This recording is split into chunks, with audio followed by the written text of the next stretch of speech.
మహిమతో నిండిన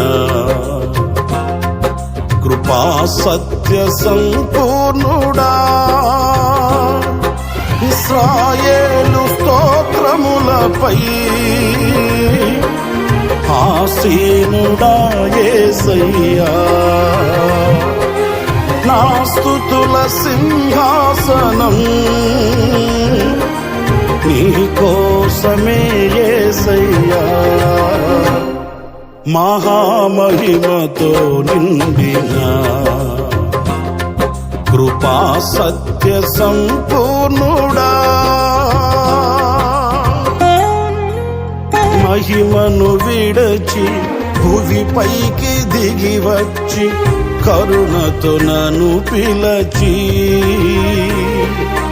సత్యమును బోధించి చీకటిని తొలగించి వెలుగుతో నింపితివి. సదయుడవై నా పాదములు తొట్టిల్లనివ్వగా స్థిరపరచి నీ కృపలో నడిపించువాడవు. సదయుడవై నా పాదములు తొట్టిల్లనివ్వగా స్థిరపరచి నీ కృపలో నడిపించువాడవు, మహామహిమతో